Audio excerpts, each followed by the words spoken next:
completely a different story. Hareem, तुमने मुझसे कहा था कि ये सब कुछ समीम की चाल थी, राइट? और अब तुम मुझसे कह रही हो कि तुमने समीम को भेजा था। मैं कहा था असलम, मैंने झूठ बोला था आपसे, क्योंकि मैं नहीं चाहती थी कि इस बात को मैं अपने दिल में दफन कर चुकी हूँ वो दोबारा सर उठा ले।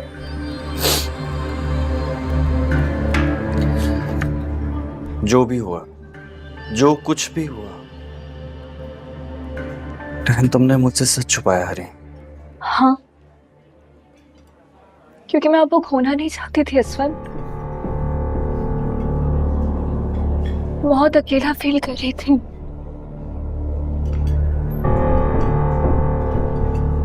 आपसे मोहब्बत का या आपसे शादी करने का कोई इरादा नहीं था मेरा, लेकिन रोज आपने मुझसे वो सब कहा था।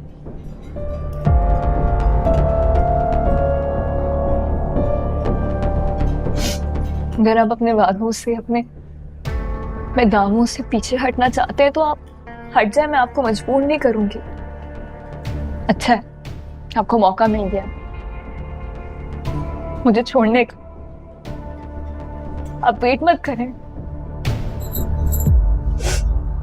छोड़ दें आप मुझे।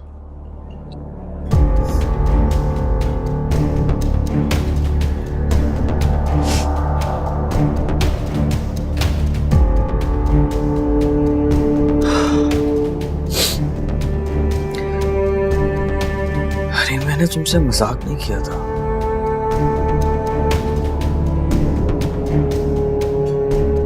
मैंने सच्ची मोहब्बत की थी तुमसे।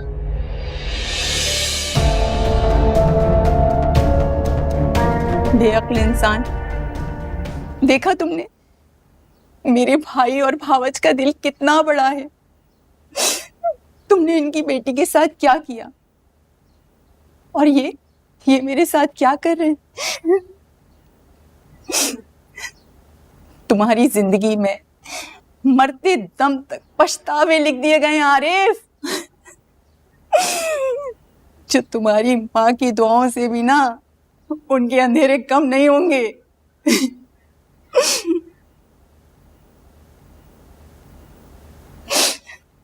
इब्राहिम, मेरी बच्ची, मेरी समीन, जिसके हम दोनों गुनाहगार हैं, वो अपने घर में खुश तो है ना? जी, माशाल्लाह से वो अपने शौहर के साथ बहुत खुश है।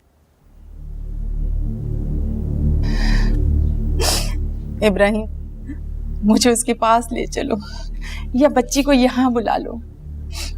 मैंने अगर उससे माफी नहीं मांगी ना और उसने मुझे माफ नहीं किया तो मेरी बख्शिश नहीं होगी। वो एक दो दिन में आ जाएगी आपा, अभी आप आराम कर लीजिए।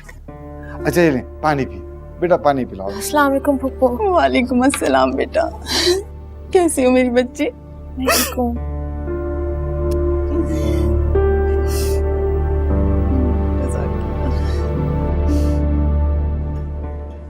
मोहब्बत की थी, अब नहीं करते। क्यों? क्योंकि अब आपको मेरा किरदार मशकूक लगने लगा है ना। एक बात बताएं, हम मर्दों के पास फरार होने के लिए औरत के किरदार पे शक करने के अलावा कुछ और नहीं होता है ना? तो ठीक है, हो जाए फरार। मैं तो कह रही हूँ छोड़ दें आप मुझे। आखिर आप दोनों भाइयों का खून तो एक ही है ना। जब वो मुझे छोड़ सकता है, मेरी जिंदगी बर्बाद कर सकता है, तो आप भी कर सकते हैं, आप भी छोड़ सकते हैं। वैसे मैंने उसको माफ कर दिया ना, कर दूंगी आपको भी माफ। रह लूंगी अकेली।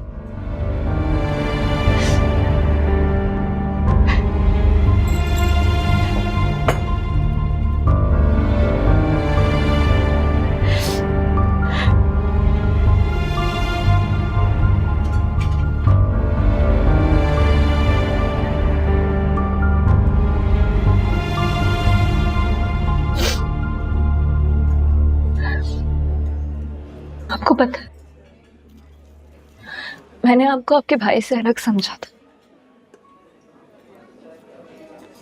जब आप मुझे मिले तो मुझे लगा कि मुझे जिंदगी भर के लिए एक सच्चा दोस्त मिल गया।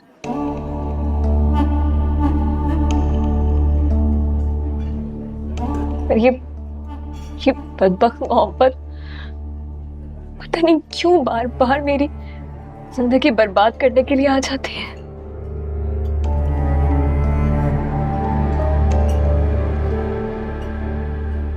इस बार मोहब्बत ने आपके दिल में जगह बनाई। ने वादे किए, मेरी अम्मा से दावे किए, और अब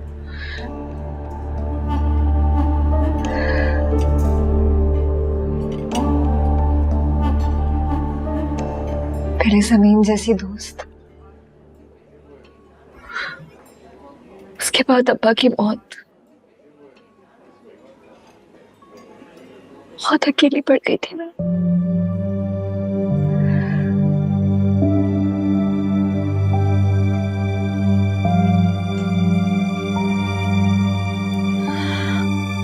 आप आए तो मुझे लगा कि खैर छोड़ें, बातों का क्या फायदा है। आप मुझे प्लीज मेरे घर ड्रॉप करते, मुझे अम्मा के पास जाना है। मुझे लगता है उनके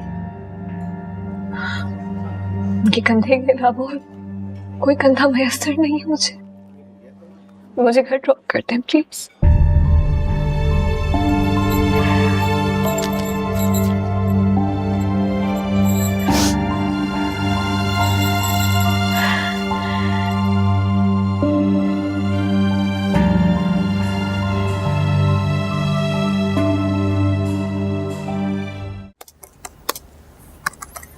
ये ले चाय। Thank you.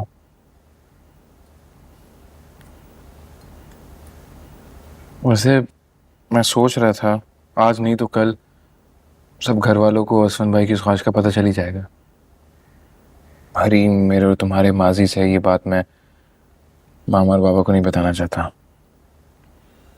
वो इस बात से बेखबर है, ये बेहतर है। बेखबर रहने में ही उनको सुकून है। ठीक कह रहे हैं। मैंने इसीलिए अम्मी को कुछ भी नहीं बताया हरीम के बारे में। उन्होंने मुझसे बहुत बार पूछा कि डिनर पर गए थे, बगैर खाए पिए क्यों आ गए। मैंने उनसे यही कहा कि फराज की तबीयत थोड़ी डाउन हो गई थी तो हमें आना पड़ा। ठीक किया तुमने, लेकिन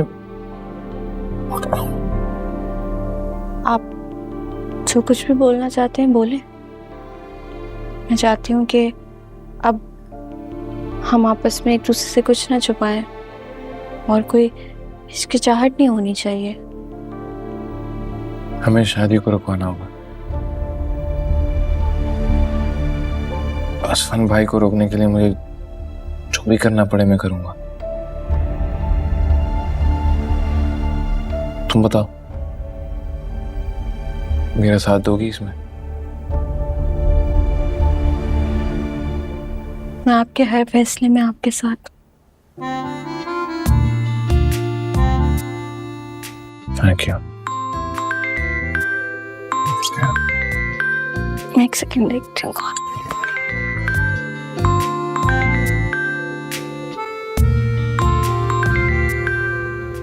कौन है? भैया? इकरा है। हाँ।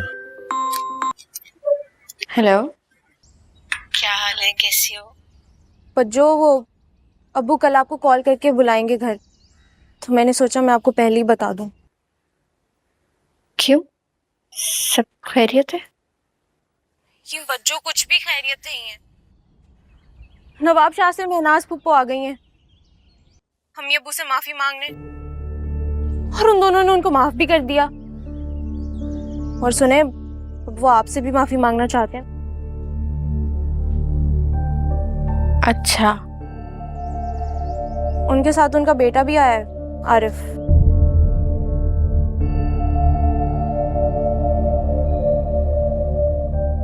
क्या हुआ? हाँ क्या हुआ? कुछ नहीं, इकरा, मैं बाद में कॉल करती हूँ, थोड़ी बिजी हूँ। मगर बच्चों सुने। हेलो,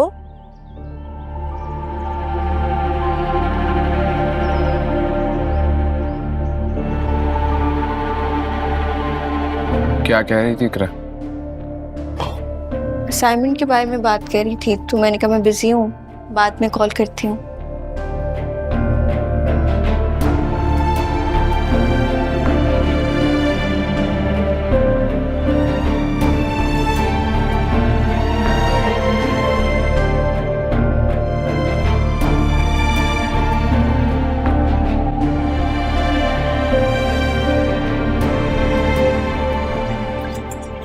अम्मी, वैसे पुप्पो का तो समझ आता है, लेकिन ये आरिफ भाई क्यों मुंह उठा के यहाँ पर आ गए? क्या आपको याद नहीं उन्होंने बच्चों के साथ कितना गलत किया है? मुसीबत के वक्त उनको छोड़कर भाग गए थे वो, और अब आ गए मुंह उठा के माफिया मांगने के लिए। और तुमने फौरन अपनी बच्चों को फोन कर दिया होगा और सब कुछ बता दिया होगा, है ना? जाहिर है अम्मी, आरिफ भाई की शक्ल देख के मुझे इतना गुस्सा चढ़ा क्या बस बता नहीं सकती मैं आपको। सिर्फ पुप्पो का बताया या आरिफ का भी बता दिया तुमने? बता दिया है मैंने अम्मी कि पुप्पो की कमर पे चढ़ के उनका एक्स मंगेतर यहाँ नाजिल हो गया। क्या कहा समीन ने? कुछ नहीं कहा उन्होंने, फोन बंद कर दिया बस। अम्मी, आप अब्बू को मना करें कि वो बच्चों को यहाँ मत बुलाएं, और आरिफ भाई और पुप्पो को भी वहां मत जाने दीजिएगा। अल्लाह अल्लाह करके उनका घर बसा है, और ये दोनों यहाँ नाजिल हो गए उनको नजर लगाने। अल्लाह ये समीन की जिंदगी की सारी मुश्किलात खत्म कर दें।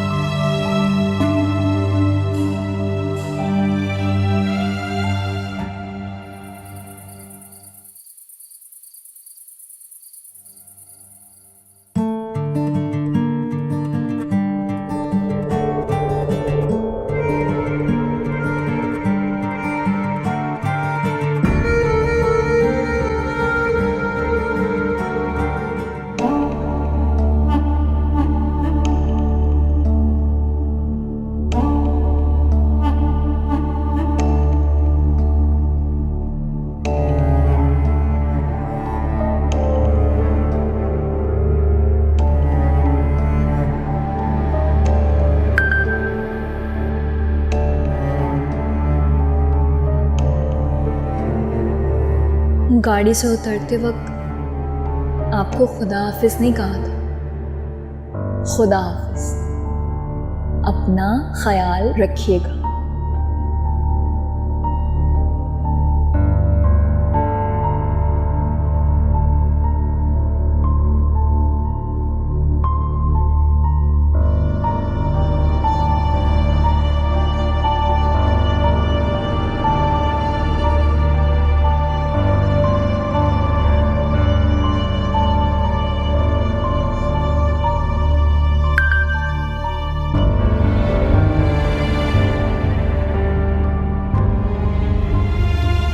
आप अच्छे इंसान थे, मेरे बहुत अच्छे दोस्त थे।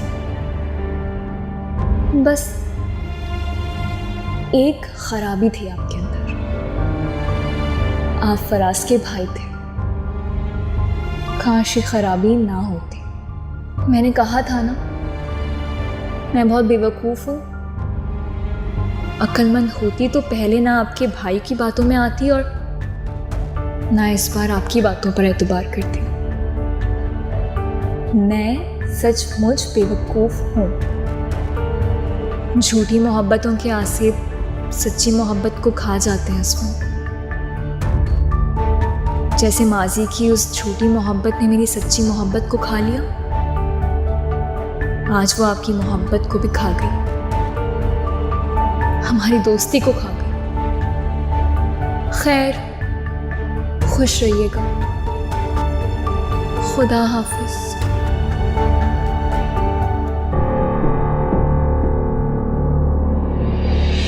चाहा नहीं था ये जो हुआ है,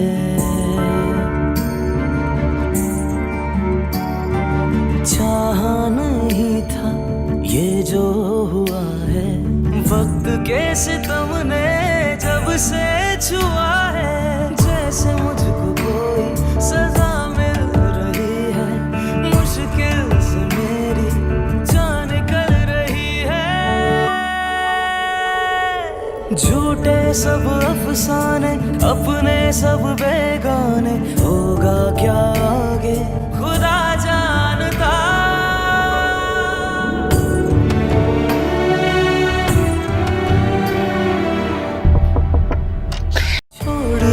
छोड़ दिया तेरी गली जाना, छोड़ दिया